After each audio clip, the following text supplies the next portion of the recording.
I'm Carmiece Graves, and I practice family law in the Washington, D.C. area. One of the questions we have to think about, like say if you're married and you're dealing with your house and you own it together, the question is, well, we have an asset that we need to deal with. Sunset, they just abandoned me and come back, they've been gone, they've been gone. They've been gone, they ain't seen nobody, so I guess it's over. Like this, man, you just can't leave. Not true. Okay, that's what they call me.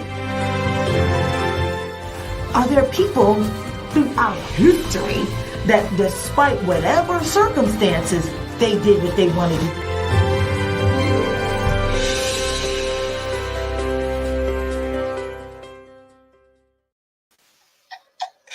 Yes. If you have not had the pleasure, it is attorney Carmiece Graves here, and I am taking this opportunity to do this live stream. But let me tell you, y'all, I think we have some like meditation music in the background. And this just goes to show how long it has been since I have actually done this. I'm very rusty. So there's nothing wrong with a little, you know what? That's pretty zen. I'm with it. That is the world that I've been in. Welcome to my live stream. I'm attorney Carmiece T. Graves. If you have not graced me with your presence before, thank you so much for joining. I'm a family law and estate planning attorney here in Maryland and Washington, D.C. area.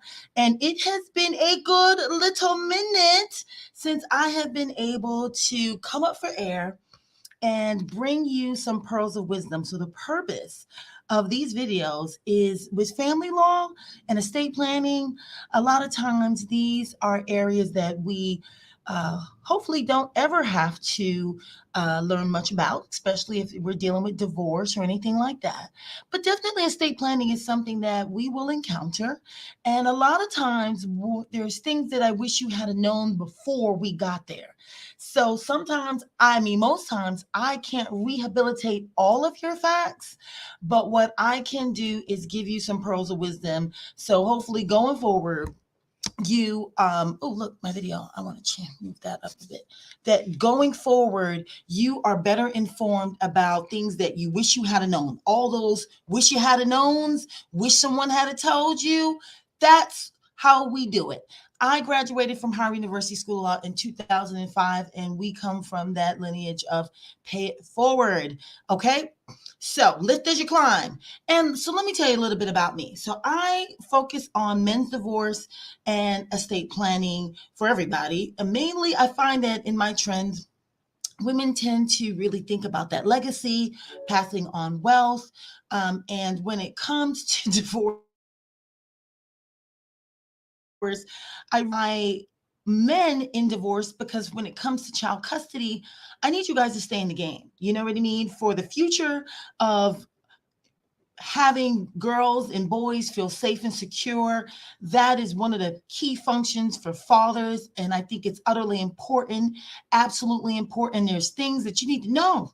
And sometimes, my guys walk into these situations, these divorces, these child support, these custody hearings, just as unbeknowing, and then really come out with some bitter results just because you didn't know. And some of this stuff I can't rehabilitate and or change. Okay, women do their research. When it get down to it, that's why they tell y'all, brothers, I'm trying to keep y'all from this woman scorn. There's nothing like it. There's ways to handle uncoupling. There's conscionable ways. I think there's actually a book called that. The ways to uncouple in a responsible manner that does not create more vitriol and upset between you and your co-parent who needs to raise a child together forevermore. Having a sloppy divorce, don't go well. Okay. So I'm going to give tips. So it's really, again, why, Carmiece, why are you supporting men in divorce? Well, I think I really have to really stand for the family nuclear unit. It is critically important. And it's hard sometimes when you're going through a heartbreaking breakup divorce that you just want, like women just want that person obliterated off the planet. I don't want to see you no more. You could disappear. Don't care about you. Don't care about the custody. You could give me the child support and you could go. Me and my child It's fine. And sometimes I understand it. I understand heartbreak. It's really difficult. But say, for your daughter, that's her first relationship. That's her first guy. That man, the one that you don't like no more, that's her first relationship with a guy, with a man. And I don't really like when people come in between that. Now, I also don't support, false fathers that are coming forth just trying to avoid child support obligations and not really be a good dad. I'm really for the fathers that look, and men get to this point quite easily, more so than women, where it's like, okay, it's over, it didn't work out. Let's just work on child support and custody. Me and you're not together, and that's fine. I'm like, oh, I can't really do that like that. We got to handle things with care so that this family dynamic is not over. It has just changed. It's not over. It has just changed. You guys, the parents have decided you no longer want to have an intimate relationship, but you still have a relationship. So I want you to act like you still have some sort of relationship with this woman that is going to be now not your intimate partner, but just the child, the mother of my child. No, she is an important person in your universe. Okay. So you have to really handle these things. And this is some of the tips from a woman's perspective that I add to my clients, hopefully to add value. Now, here's one. Where have you been, Carmiece? I have been, what you see on my personal page, if you're my friend, is me coming up for air because I'm going down and we've been in the trenches and now I'm up and I'm going to tell you what's up, what's down there in the trenches, because I don't want this to happen to you. Some of these facts, like I said, they happened before I'm involved. So here's a big one. I'm just going to get right to it because now I'm going to be back making content, getting it out there, and I've got a lot to share. So, it has been rough, y'all. It has been a bloody mess up in here. And let me tell you what the key issue has been. So we're talking about child support. We're in family law in Maryland, in DC. And the fact pattern has been, the trend that's been in my office is highly successful men. Woo, brothers doing well. Brothers doing well. Okay. Brothers doing well. Successful men. Either divorced or not. Married or not. And here's the thing. Here's the factor. The relationship is broken. There's kids involved because we're talking about child support, not alimony. So there's a minor child. And the child is under the age of 4 or 3. Toddler, newborn, 6 months, 1-year-old, 2-year-olds. No. See, that's a fact that you bring to me that I can't do anything about. I cannot change the age of the child. Okay. I can't make the child older. The child is here. And here's a critical point that I want you to know about child support. Okay. Now, many of you, I don't have children, so I only know the cost of daycare through litigation in practice. And wow, it is extraordinarily expensive to have a child in daycare. Okay, a newborn that's 0 to 2 in the area, that's running about $1,500 or so. Okay, per child. So sometimes, and I'm having cases where there's more than one child involved. Okay, here is a message. Here's a message from me to you. This is really simple. Those numbers jack up the child support award. Almost dollar for dollar. Just count it in there. Just count it in there plus some. Because you know what I realized about child support that I didn't realize, but people have an idea that it's what they think about alimony. To me, how child support is set up, there's a cost for the children's direct expenses, right? But then there's also an extrapolated cost for their overhead. So it's almost like the child has more of that alimony component than the wife usually gets, because the children, when they're calculating what they need, that's why this idea that you paid out of pocket, like, oh, I hear this a lot. Oh, I paid for the Pampers. I paid for clothes. Here's the receipts. Here's the receipts. Here's the receipts. That is not going to cut it. First, the court says, well, when the child's with you, these are things that you should be covering. These are things that you should be doing. Okay. But child support goes to not only their expenses, and relative to the lifestyle, because it's based on the lifestyle of the parents. That's why I say this. So the more money collectively that mom and dad make, a higher percentage, a standard percentage, but it's a percentage. So it's a percentage of a higher number is allocated to the child. That's why when you hear these celebrities having cases and the child support's like $25,000 a month, you're like, what in the world? There's no way a child spends $25,000 per month. That's a nonsense. Y'all be complaining. But it's also that they're like, well, just because the child is with mom as opposed to dad, and saying in this instance, dad is the one who had all of the money. Dad is some big shot, whatever, and living in a really nice place. There's like this, when child goes to mom, child should not be living in according to just mom's means. And that's what people think. I mean, you can have views about that and, whatever. But I'm just telling you how it is and what the viewpoint, because I always hear that. But it's just like, so successful people got to be really careful. And it goes both ways. It's not just if mom was the Hollywood actress making all the big money, you see the headlines, and, dad didn't make as much money. That child support, and depending on the arrangement, even if they share time equally, the person, if they're making that much more money than the other parent, there's going to be that lifestyle component that says we don't want the child not to enjoy a good life. They don't want the child to just be like, well, I want to go live with my rich parent.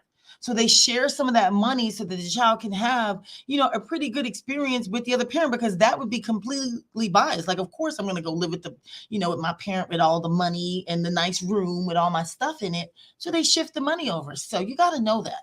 So some serious money's on the line. And when they are under school age and they're in daycare, so that's like the dollar for dollar with, you multiply that out, 1-2 kids, and then they get a percentage of like this lifestyle. Because this child support calculation always also considers overhead, a little piece of the rent, the utilities, how much they may absorb in food, what quality of food based on who their parents are. So if you're out there and you are, a high performing professional making a good amount of money, your child support, and they're still in school age. So here's my thing. Here's how I feel about this. Now, look, y'all, you got to be if you don't think your relationship is strong enough to make it to when a child reaches school, then, should be, let's think about this. Just think about in your heart, what's going on? How do you really feel about your relationship? What are you investing in it? Like, really, let's think about the environments that we're bringing our children into, because as devastating financially as that is, look at what's really going on between the couple. People are breaking up during the pregnancies, and I know life happens, but this is the moral of this story, is just something to really think about, because if that relationship breaks at that tender stage, it impacts everybody, and it's definitely going to bleed your pockets. You're absolutely not going to like what that child support award looks like. It will change.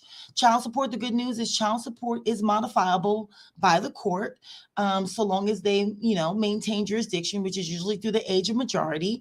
And in different jurisdictions, that's different ages. But in Maryland, that's 18, and in DC, that's 21. And so it will change, and it will be difficult on the front end. And as the child progresses, you go back, you get it modified. No one's going to automatically do that, but be careful. They will recalculate, the current, amounts of between the parties. And usually it will go down because that really high daycare cost expense will go down. So, what I'm finding is, you got to, hold this thing together. You guys got to work together, or make sure that the breakup isn't so sloppy that you even need to involve the courts.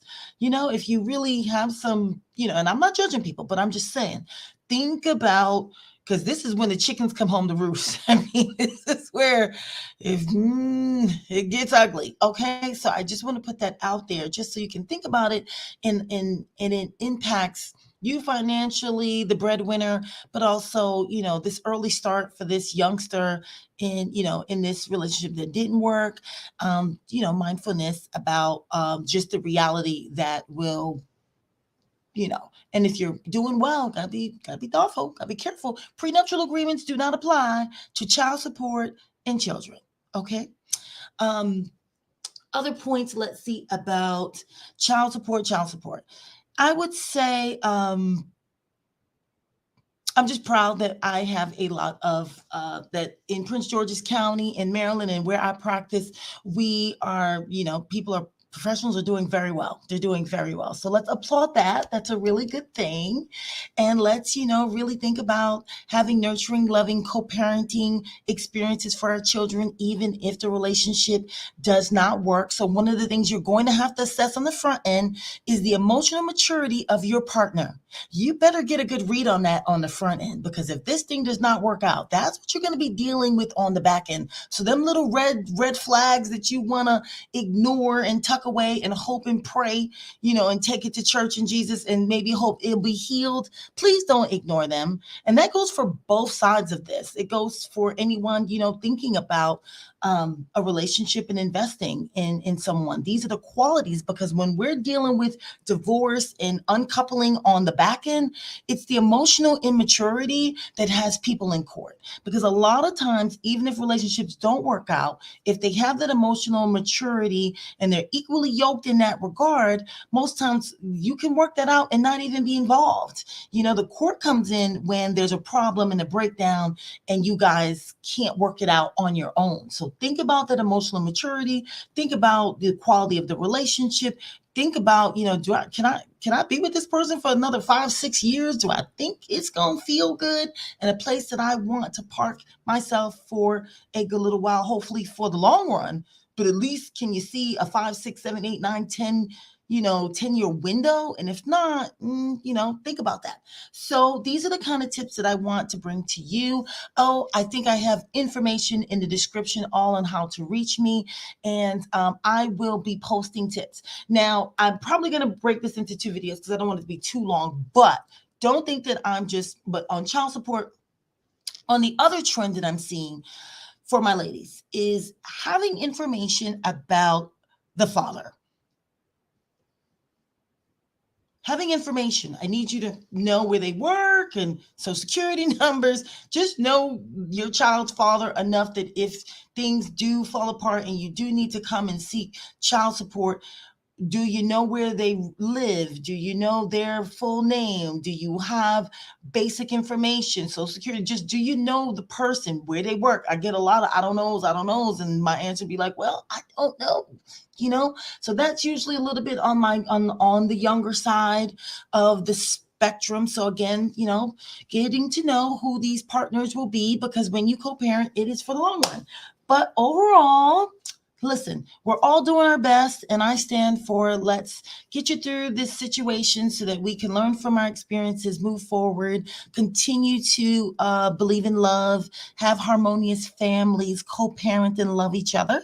That's what we're here to do, and not take it too hard, because we're all learning and growing as we progress in life. So thanks so much. I'm going to keep it short if it hasn't been too long already, and head on out of here. But I wanted to jump on and reconnect with you all. So I will be posting content regularly again, and look forward to catching up with you next time. I think the sound wasn't working on the front end. I'm a little rusty. Give me some grace. All right. Talk to you guys later. Bye.